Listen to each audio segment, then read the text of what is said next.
माथे पे सेहरा बांध दिया। खुश ना हो कि सेहरा बन गया, बल्कि जिम्मेदारी बढ़ गई। और ऐसी जिम्मेदारी बढ़ी कि जब तेरे घर में दुल्हन आ गई तो तेरी जिम्मेदारी है, वो दूसरे के घर से आई है, दूसरे की बेटी है, उससे मोहब्बत करना तेरा फर्ज बनता है। माँ की इज्जत का ख्याल करना तेरा फर्ज बनता है। रिश्तेदारों की मेहमान नवाजी करना तेरा फर्ज बनता है। घर के हालात को अच्छे से चलाना तेरा फर्ज बनता है। और जितनी जिंदगी तेरी बीवी के साथ रहे, पूरी जिंदगी ये ख्याल रहे कि मेरी जिंदगी का कदम शरीयत के खिलाफ ना उठे। अगर कदम पड़े तो मुस्तफा जाने रहमत की रजा के मुताबिक चले, शरीयत मुस्तफा के दायरे में। सुभान अल्लाह, नारे तकबीर, नारे रिसालत, मसलके आला हजरत, फैजाने आला हजरत, माशाअल्लाह माशाअल्लाह। और समझे ये शादियों से पहले जलसे क्यों हो रहे हैं? हमसे लोग कह रहे हैं कि मौलाना पहले तो डीजे बजते थे। अल्लाह माफ करे, जो लोगों ने डीजे बजाना अभी भी नहीं छोड़ा ना, वो खैरियत अपना लें, अब भी छोड़ दें। वरना जिनकी शादियों में बज जाता है ना डीजा, फिर खैरियत नहीं रहती है। पूरे घर में डीजे ही बजता रहे, कभी सास का, कभी ससुर का, कभी नंद का, कभी जेठ का, कभी जेठानी का, कभी इसका, कभी उसका। क्यों? आप हंसी की खातिर नहीं, समझने की खातिर समझे। इसलिए कि जब निकाह होता है ना तो दो जिंदगियों की शुरुआत होती है। एक लड़की कहीं की, लड़का कहीं का निकाह हो गया, और निकाह के बाद उस जोड़ी से अल्लाह रब्बुल इज्जत नई नस्ल अता फरमाता है, नई इंसानियत अता फरमाता है। और जब नई नस्ल होती है ना तो नई चीज तो नई होती है। मिसाल के तौर पे हमारे एहसान भाई का मकान बड़ा खूबसूरत, बड़ा अच्छा मकान बनाया। और अच्छा मकान के लिए जब इंसान तैयारी करता है ना तो पॉकेट का ख्याल करता है, तमाम सीमेंट सरिये का ख्याल करता है। और जब भट्टे पे पहुंचता है तो ईंट लाने के लिए पहले ख्याल करता है कि कहीं कच्ची ईंट ना मिल जाए, पीले की ईंट ना मिल जाए। अगर हमने बुनियाद में अगर सामान हारता डाल दिया, सामान बजर फुट सिमरिया और सीमेंट हमने हारता डाल दिया तो पूरी इमारत, पूरी छत खतरे में रहती है, पूरी बिल्डिंग खतरे में रहती है। जिसकी बुनियाद कमजोर होती है वो इमारत हमेशा खतरे में रहती है। जिसकी बुनियाद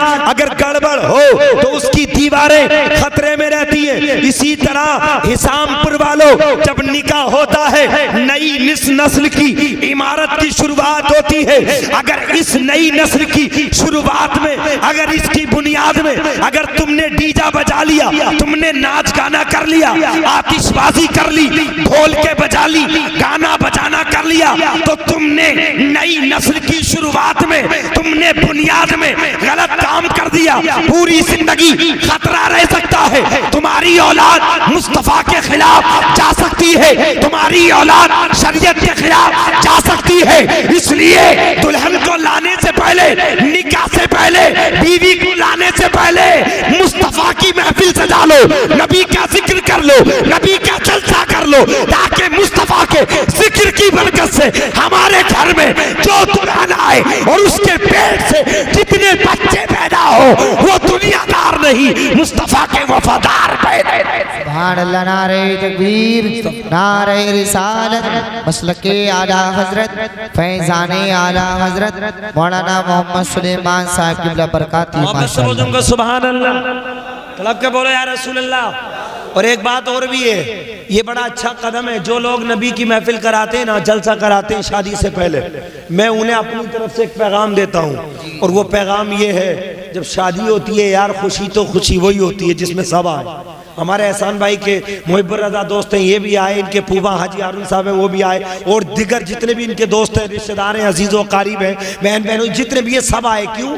खुशी में सब शरीक होते हैं। सुभान अल्लाह, मोहब्बत सब्र जुम्का सुभान अल्लाह। मगर मैं मिसाल दे रहा हूँ तवज्जो से, खुशी में सब शरीक होते हैं। दोस्तों अहबाब आते हैं, यार मिलने वाले आते हैं, रिश्तेदार आते हैं। अब देखो रिश्तेदार को बुलाने के लिए मोबाइल का इस्तेमाल अलग अलग होता है, कार्ड अलग छपते हैं। फिर शादी से 2-3 दिन पहले बाइक अलग घूमती है, जहां जहां रिश्तेदारी में जाना पड़ता है दावतें अलग हो रही है, कार्ड अलग छप रहे हैं और कार्ड के साथ साथ कॉलिंग पे बात अलग चल रही है, व्हाट्सएप पे अलग खबरें, फेसबुक पे अलग खबरें, ये सब क्या हो रहा है? एहसान भाई से पूछूंगा, एहसान भाई कार्ड किस लिए छपाए? जवाब देंगे हजरत इसलिए छपाए ताकि रिश्तेदार आ जाए। मैंने कहा अच्छा, जब तुमने कार्ड छपाए रिश्तेदारों के लिए तो मोबाइल पे कॉल क्यों की? ताकि इसलिए लोगों को पता चल जाए शादी का दिन करीब है, मिलने वाले आ जाए। कहा अच्छा, ये बाइक 3 दिन पहले क्यों घुमाई? कहा इसलिए ताकि रिश्तेदार शादी का याद करके वक्त से पहले आ जाए। मैंने कहा एहसान भाई रिश्तेदारों को बुला रहे हो, मिलने वालों को बुला रहे हो, दोस्तों अहबाब को बुला रहे हो, और किसे बुलाओगे? तो एहसान भाई कहेंगे रिश्तेदार के लिए 3 दिन पहले बुलावा, मिलने वाले के लिए 3 दिन पहले बुलावा, दोस्तों के लिए 3 दिन पहले बुलावा। और जो मुस्तफा है जिस खुशी में रिश्तेदार ना आए, रिश्तेदार आए, मदीने के ताजदार ना आए, ऐसा नहीं हो सकता। हमारा ईमान कहता है हमारे फंक्शन में हमारे रिश्तेदार भी आए और मदीने के ताजदार भी आए, हमारे रिश्तेदार भी आए और मदीने के ताजदार भी आए। रिश्तेदारों के लिए कार्ड छपवा दिए और मुस्तफ़ा के लिए जलसा सजा दिया। सुभान अल्लाह, जलसा सजा लिया, मुस्तफ़ा आ जाए। सुभान अल्लाह। और ये मेरे नबी को अल्लाह रब्बुल इज्जत ने इख्तियार बख्शा है, अगर चाहे तो तशरीफ ले आए और ना चाहे तो वहीं से नजर करम फरमा दे। सुभान अल्लाह। हुजूर नजर करम फरमा दे तब भी बेड़ा पार है, हुजूर तशरीफ ले आए तब भी हमारा बेड़ा पार है। और हमने ये बात भी बताने की कोशिश की है मुसलमानों, जो भी कुछ मिला है हमें सदका मुस्तफ़ा का मिला है। आप समझूंगा सुभान अल्लाह। जो भी कुछ मिला है सदका, अभी बोलते रहो सदका मुस्तफ़ा का है, हमें सदका मुस्तफ़ा का मिला है। और निकाह किसकी सुन्नत है? बोलो, अरे बोलो किसकी सुन्नत है? निकाह नबी की सुन्नत। जो काम वाले हैं वो काम 1-2 से ही हो जाएगा इंशाल्लाह। सब तवज्जो इधर रखें, मोहब्बत से बोलूंगा सुभान अल्लाह। निकाह नबी की सुन्नत। देखिए निकाह नबी की सुन्नत है तो सुन्नत पर वही काम करना चाहिए जो सुन्नत के मुताबिक, बोलो वही काम करना चाहिए जो सुन्नत के, वो काम बिल्कुल नहीं करना चाहिए जो सुन्नत के खिलाफ है। अब बताइए, ये हमारे यहाँ डीजा बजे, अब अल्हम्दुलिल्लाह अल्लाह का करम है कि हमारे इलाके से तो खत्म हो रहा है। चलिए कोई बात नहीं, मोहब्बत से बोलूंगा सुभान अल्लाह। तड़प के बोले या रसूल अल्लाह। हमारे यहाँ से गलत चीजें हट गई, अच्छी बात, मगर अच्छी चीजें आ गई और अच्छी बात। सुभान अल्लाह। जलसे आ गए, नबी का जिक्र आ गया, नबी की नात खानी आ गया, अच्छी बात। सुन्नत मुस्तफ़ा को अदा करने के लिए सुन्नत मुस्तफ़ा का तरीका जो है, जो जिंदगी का तरीका है हमारा, हमें वो थोड़ा सा चेंज करना पड़ेगा। कुछ कमियां हैं और सबसे बड़ी कमी ये है कि हमारे यहाँ जब शादी होती है तो एक रस्म बड़ी बुरी चल पड़ी, वो मंडे वाली। मंडे वाली हमारे यहाँ नहीं था, मंडा है ना, मंडा हमारे यहाँ नहीं था, अब चलने लगा। और मैं हाथ जोड़ के आपसे गुजारिश कर रहा हूँ भाई, मंडे में खर्च कर रहे हो और बारात से पहले बेटी वाले ने आपकी जो दावत की है ना, बारात की जो दावत की है 12-1 बजे की है, आप हैं और हम हैं कि 2:30-3 बजे से पहले अपने बेटे को घर से निकालते नहीं। जब बज जाते हैं 4 तो पहुंचते हैं बेटी वाले के यहाँ। जरा उसकी इज्जत पे तो तुम देखो कि जिसने 12 बजे खाना शुरू कर दिया हो, बारात के इंतजार में 4 बजा लिए हो कि बारात कब आएगी, बारात कब आएगी। पता चला कि बहुत से लोग तो 2-2, 3-3 बार राउंड खाने में मार देते हैं। उधर बारात का इंतजार हो रहा है, इधर से बारात लेट हो गई। और ये सब देर क्यों करते हैं? इसलिए कि बारात जाने से पहले 2-3 देगे यहाँ भी उतर जाती है, जब इधर से बारात जाती है। अब जब खा लिया यहाँ तक तो अब जब तक पचाना नहीं है, जब तक बारात में जाना नहीं है। ईमानदारी से एक बात भी मैं आपको बता दूं, वलीमा करना नबी की सुन्नत है, निकाह करना नबी की सुन्नत है। हमारे इस्लामी भाइयों ने सुन्नत मुस्तफ़ा निकाह को तो अपना लिया, मगर लोग हल्के हल्के वलीमे को छोड़ते जा रहे हैं, हल्के हल्के वलीमे को खत्म करते जा रहे हैं। मगर मुस्तफ़ा का फरमान याद रखो, आका फरमा रहे जो जमाने से मेरी सुन्नत खत्म हो रही हो और ऐसे वक्त में मेरा कोई उम्मती उस सुन्नत पर अमल करेगा तो उसे लाखों शहीदों का सवाब अता किया। सुभान अल्लाह। नारे तकबीर, नारे रिसालत, मसलके आला हजरत, फैजाने आला हजरत जिंदाबाद जिंदाबाद। सुभान अल्लाह। अल्लाह माफ करे। देखिए वलीमा करो। अब वलीमे में बात आती है, बहुत से लोग समझते हैं यार वलीमा जब तक नहीं होगा जब तक 20-25 देगा ना बन जाओ, है ना। इस वजह से भी खत्म हो गए हमारे यहाँ, इस वजह से भी वलीमे खत्म हो गए। 20-25 देगों का नाम वलीमा नहीं है। मैं वलीमा आपको इतना बड़ा भी सुना सकता हूँ कि 3 दिन 3 रातों तक इसी जमीन के ऊपर उसी आसमान के नीचे वलीमे का खाना चला। 3 दिन 3 रातों तक। किसका? दामाद मुस्तफा मोहब्बत सब्र जुम्का सुभान फातिह खैबर अली मुश्किल कुशा नबी के दामाद अली मुर्तज़ा का निकाह किया मेरे मुस्तफा ने अपनी बेटी फातिमा के साथ। गुर्बत का आलम मेरे आका ने जब निकाह कर दिया ना, आका ने फरमाया अली को करीब करके, अली इतना कुछ है जो वलीमे का खाना हो जाए? कहा या रसूलल्लाह मैं गरीब हूँ, बहुत गरीब हूँ, मुझ पे इतना नहीं है। मेरे आका ने फरमाया एक बकरी लाई जाए। बकरी आई, हुजूर ने ज़िबा किया और उसके बाद उसी का कौरमा तैयार करके अगला दिन, वापस समझ जुम्का सुभान अल्लाह, अगला दिन कौरमा तैयार हुआ और आका ने फरमाया अली मदीने के तमाम इलाके में खबर कर दो कि आज अली के वलीमे का खाना है। सुभान अल्लाह, अली के वलीमे का खाना है। दूसरा दिन निकला, निकाह की रात के बाद जब दूसरा दिन निकला तो सुबह को खाना चला, खाना चलता रहा, दोपहर हो गई, खाना चलता रहा, शाम हो गई, खाना चलता रहा, रात चली गई, खाना चलता रहा। अली के निकाह के वलीमे का खाना 3 दिन और 3 रात तक मुसलसल मदीने में जारी रहा। सुभान अल्लाह, 3 दिन तक अली के निकाह के वलीमे का खाना जारी रहा। ये तो 3 दिन का वलीमा बहुत बड़ा था। और क्यों बड़ा ना होता? जिस बड़ी दुआ के लिए, जिस बड़े खाने के लिए मेरे मुस्तफा ने दुआ की हो, जिसके लिए मुस्तफा दुआए खैर और बरकत कर दे, अगर उसमें बरकत ना होगी तो फिर किस में बरकत होगी? सुभान अल्लाह।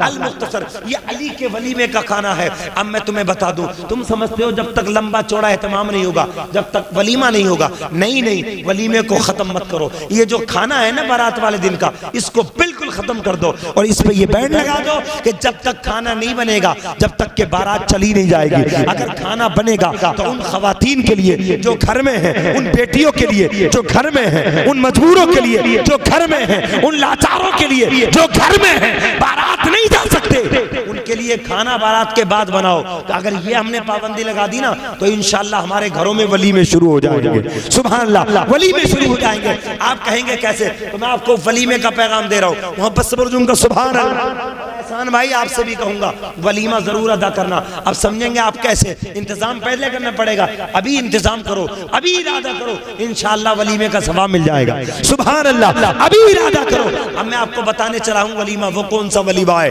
जो बहुत अफजल भी है, बहुत अच्छा भी है और बहुत सस्ता भी है। सुभान अल्लाह। मेरे नबी के कितना निकाह हुए? 11। कितने निकाह हुए बोलो? 11। और उन्हीं निकाहों में से एक बीवी हजरत ज़ैनब भी है। मोहब्बत सब्र जुम्का सुभान अल्लाह।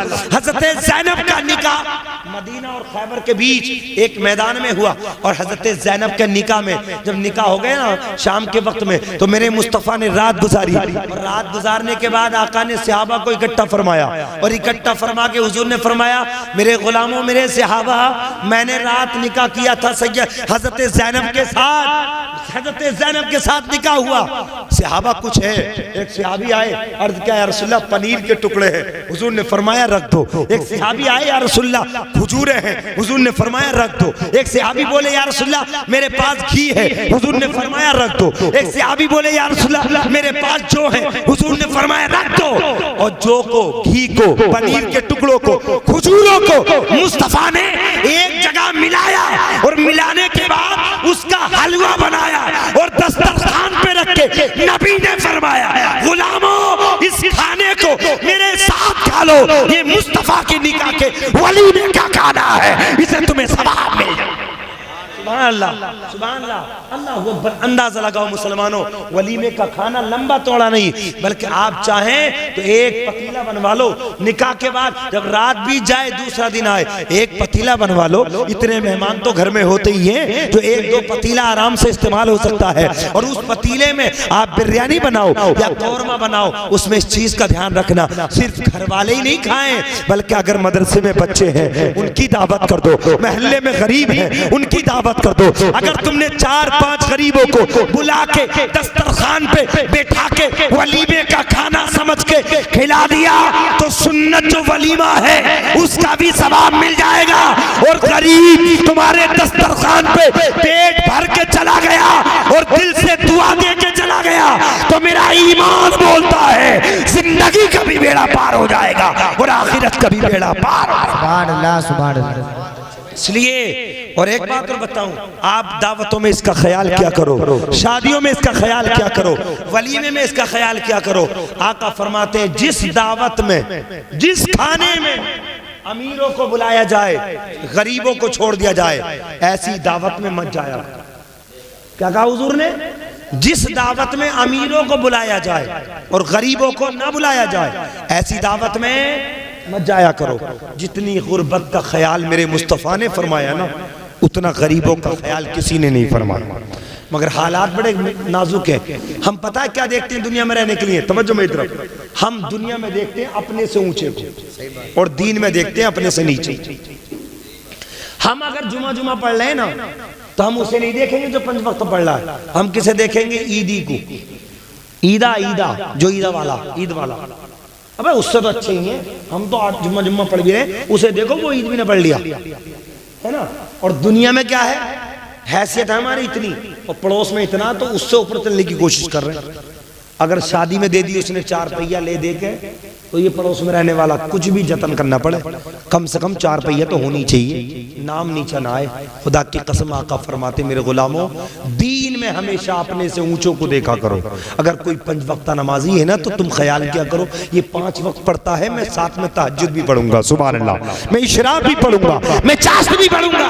और दीन में देखो अपने से ऊंचे को और दुनिया में देखो अपने से नीचे को। हमने कभी अमीरों को तो देखा है, उन गरीबों को नहीं सोचा जो फुटपाथ पे पड़े हैं, जिनके पास कपड़े भी सलीके के नहीं है, जिन्हें ओढ़ने के लिए चादर भी नसीब नहीं है, जिन्हें पहनने के लिए चप्पल भी नसीब नहीं है। मुसलमानों, ये जो दुनिया के अंदर ये बदनिज़ामी आ रही है, दुनिया के अंदर मुसलमानों के साथ खिलवाड़ हो रहा है, दुनिया के अंदर मुसलमानों के साथ ज्यादतियां हो रही है, दुनिया के अंदर मुसलमानों की लाशें बेगौर कफन पड़ी है, उन्हें कोई देखने वाला नहीं, ये कहीं ना कहीं जुल्म हमारा भी है। अगर हम एक दूसरे से मोहब्बत करते, एक दूसरे का ख्याल करते, तो जो बंदों का ख्याल करता है अल्लाह उस पे मेहरबान हुआ, अल्लाह उस पे मेहरबान हुआ करता है। आज हालात बड़े बेकाबू हैं, अल्लाह रहम फरमाए, हम सबको जालिम के जुल्म से निजात बख्शे। मोहब्बत से बोलो आमीन, मोहब्बत से बोलो आमीन। हालात, और एक बात और मैं बता दूं, ये जब लोग अपने से ऊंचे को देखते ना तो घमंडी बनते।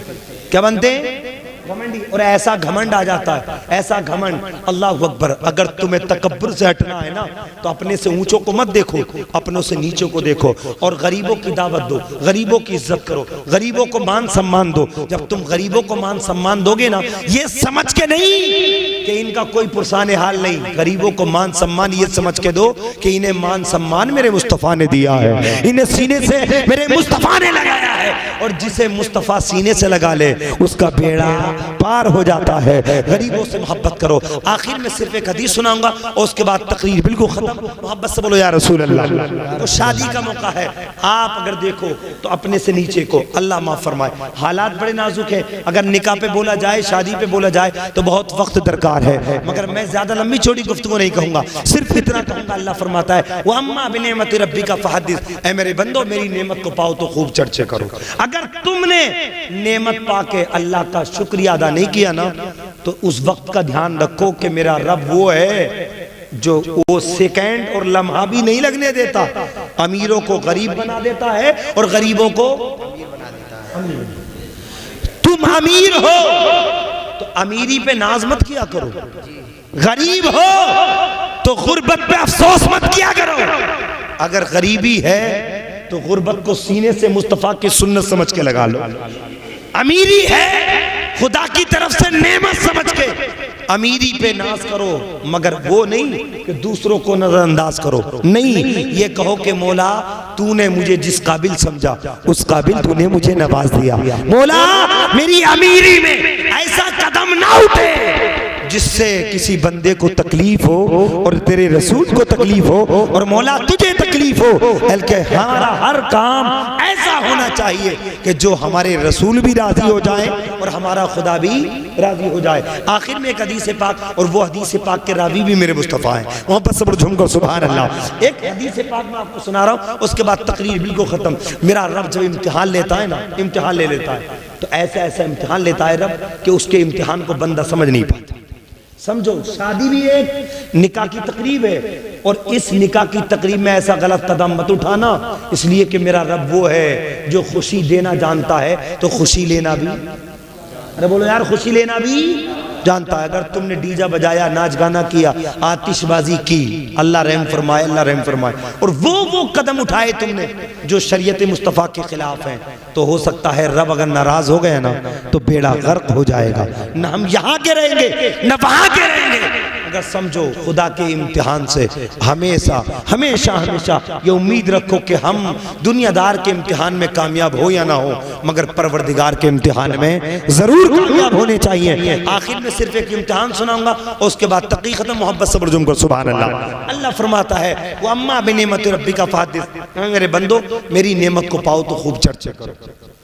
बेटा मिले खुदा की नेमत, शादी का मौका मिले खुदा की नेमत, दौलत मिले खुदा की नेमत, ये तमाम अच्छाइयां मिलती रहे, खुदा का शुक्रिया अदा करते रहो। और अगर तकलीफ भी आ जाए तब भी खुदा का शुक्रिया, बोलो खुदा का शुक्रिया अदा करते रहो।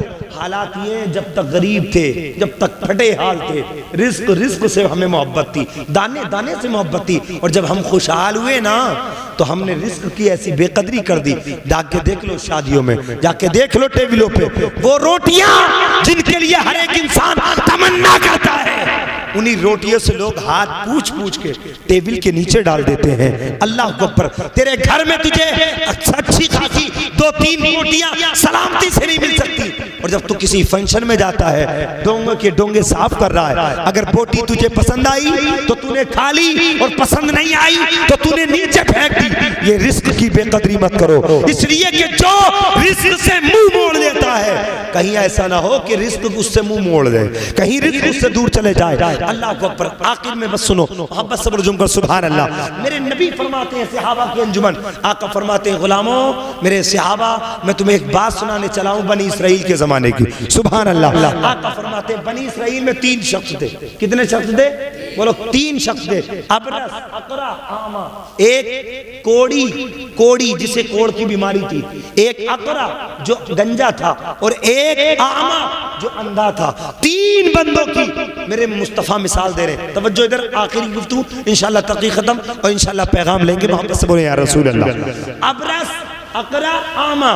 अबरस कोड़ी था, और तीनों बड़े जिगरी दोस्त थे, साथ रहते थे, और इतने दोस्त थे कि लोग बनी इसराइल के इनसे नफरत करते थे।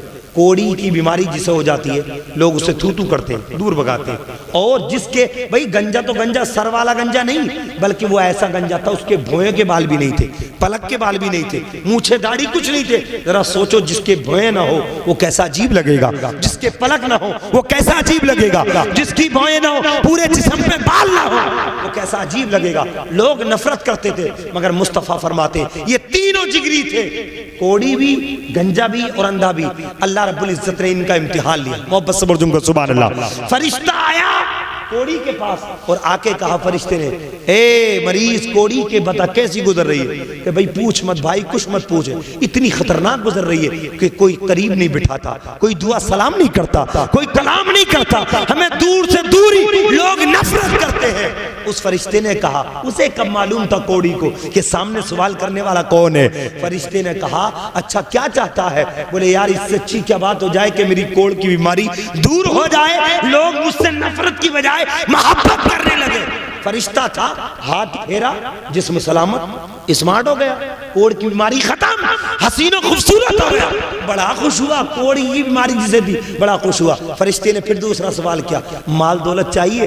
अब कि कौन इंसान है जिसे माल दौलत नहीं चाहिए? फरिश्ते ने कहा चाहिए। हाँ चाहिए। बोले क्या चाहिए? बोले ऊँटनी मिल जाए। इख्तिलाफ है, या तो ऊँटनी या गाय, बहरहाल दोनों चीजों में से एक चीज मांगी और फरिश्ते ने अल्लाह की अता से एक ऊँटनी या गाय 51 दे दी। अल्लाह रब्बुल इज्जत ने उस ऊँटनी से इतनी बरकत की, इतनी बरकत की, जो कोड़ी का बीमार था ना, कोड़ी मर्ज में जो मुब्तला था, पूरे जंगल में उसकी ऊँटनियां नजर आती थी। अब इसका इम्तिहान मुकम्मल। उसके बाद में जब फरिश्ता पहुंचा ना गंजे के पास, उससे पूछा कैसी गुजर रही है? उसने कहा बड़ा खतरनाक माहौल है, लोग नफरत करते हैं। उसने कहा कुछ अच्छा ही चाहते हो? बोले ये बीमारी दूर हो जाए। अल्लाह के करम से नबी फरमाते, फरिश्ते ने हाथ फेरा, उसके बाल जिस्म पे के भी आ गए, भुएं भी आ गई, पलक भी आ गए, सर के बाल आ गए, दाढ़ी मुंह से आ गई, बड़ा खूबसूरत लगने लगा। फरिश्ते ने कहा माल भी चाहिए? उसने कहा हाँ माल भी मिल जाए। 51 गाय फरिश्ते ने उसको दे दी। उसकी 51 गाय से अल्लाह ने इतनी पैदावार की कि पूरे जंगल में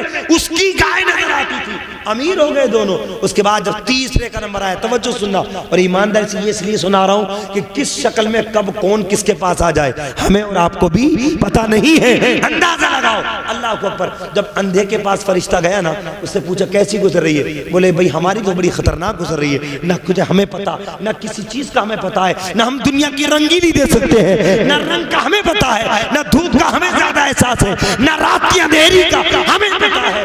अगर अल्लाह करम कर दे तो हमारी आंखें रोशन हो जाए, इससे बड़ी बात क्या है? फरिश्ते ने हाथ फेरा, अंधा जो था वो बीना हो गया, आंखें वापस आ गई। नबी फरमाते हैं अंधे से पूछा फरिश्ते ने माल चाहिए? उसने कहा हाँ बकरी दे दो।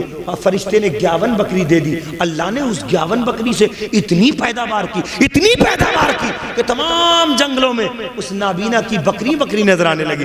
कुछ दिन बीते, कुछ साल बीते, फिर अल्लाह ने इम्तिहान लिया। मोहब्बत से बोल दूंगा, जो नए अमीर है ना, नए अमीर, अल्लाह माफ करे, वो होश के नाखून ले, क्योंकि अमीरी इंसान को मिलती है मगर इस अमीरी में कभी खतरे की घंटी भी बज जाती है।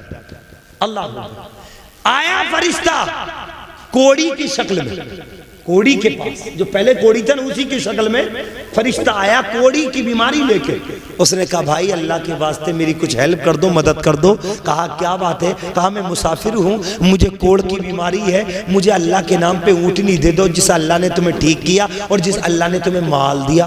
पता है वो कोड़ी कितना घमंडी हो गया, कहने लगा किस अल्लाह की बातें करते हो, मुझे अल्लाह ने बदनाम दिया। अरे मैं तो बिल्कुल नस्ली और खानदानी और दादा लाई और बाप लाई, तमाम खानदान से हम तो अमीर चले आ रहे हैं, तुम कैसे बातें कर रहे हो कि तुम्हें माल मिल गया? बहरहाल उसने इधर उधर की बात बहाने बनाई और उस फरिश्ते को उसने एक ऊँटनी भी नहीं दी। फरिश्ते ने फौरन हाथ उठाए, कहा मौला जैसा था इसे वैसे ही कर दे, मौला जैसा था इसे वैसे ही कर दे। उधर फरिश्ते की दुआ, उधर काम तमाम, वो जैसा था कोड़ी वैसे ही हो गया, माल खत्म, ऊँटनी ऊँट सब खत्म और कोड़ की बीमारी फिर शुरू। बहुत तड़पा, बहुत तड़पा। फरिश्ते ने कहा तू नादान है, तूने पहचाना नहीं, मेरे रब ने तेरा इम्तिहान लिया था, तू नाकामयाब हो गया, अब तुझे कुछ मिलने वाला नहीं है।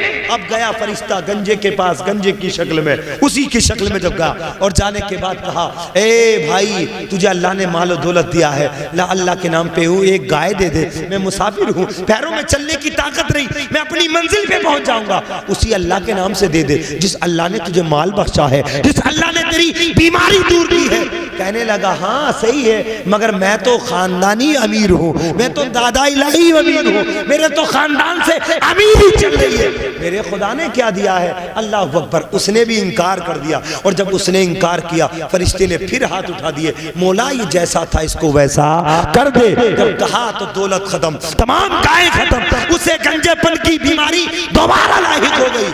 अब उसके बाद जब नाबीना के पास फरिश्ता नाबीना होके गया ना और नाबीना से कहा ए नाबीना तू पहले नाबीना था, अल्लाह ने तुझे माल से नवाजा, मैं मुसाफिर हूँ, मुझे बकरी दे दे ताकि मेरी जिंदगी का सफर आसान हो जाए। जब इतना कहा नाबीना ने कहा किसके नाम पे? कहा अल्लाह के नाम पे। नाबीना ने कहा अल्लाह के नाम पे मांगता है, मेरे अल्लाह का इतना बड़ा करम, मेरे पास आंखें नहीं थी, अल्लाह ने मुझे आंखें अता कर दी, मेरे पास दौलत नहीं थी, अल्लाह ने मुझे दौलत अता कर दी। अरे अल्लाह के नाम पे एक बकरी मांग रहा है, अगर जान भी मांगे मांगेगा तो अल्लाह के नाम पे मैं जान भी अता कर। लाइए लाइए लाइए, अगर तू अल्लाह के नाम पे जान भी मांगेगा, जान भी मांगेगा तो जान भी अता कर दूंगा। अल्लाह जान भी मांगेगा तो जान भी अता कर दूंगा। मतलब ये है कि जो इम्तिहान में कामयाब होना चाहता है वो हर हाल में अल्लाह का शुक्रिया अदा करे। अगर माल मिले तो भी खुदा का शुक्रिया अदा करे, कमजोरी मिले तो भी खुदा का शुक्रिया अदा करे, और अगर अमीरी है तो उस अमीरी के नशे में धुत ना पड़ा रहे, बल्कि अल्लाह अकबर, अगर किसी दरवाजे पे कोई फकीर आ जाए, किसी भेष में आ जाए, उसे फकीर समझ के धुतकारो मत। नहीं देना है तो माजरत तरफ कर लो, और देना है तो उसे मोहब्बत से दे दो। ना पता दरवाजे पे किस शक्ल में कौन आ जाए और हमारी जिंदगी का दारो मदार कुछ से कुछ हो जाए। इसलिए प्यारे इस्लामी भाइयों, हम सबको चाहिए, अल्लाह रब्बुल इज्जत कुरान मजीद में इरशाद फरमाता है, अम्मा बिनिअमति रब्बिका फहद्दिस, ऐ मेरे बंदो मेरी नेमत को पाओ तो खूब चर्चे करो।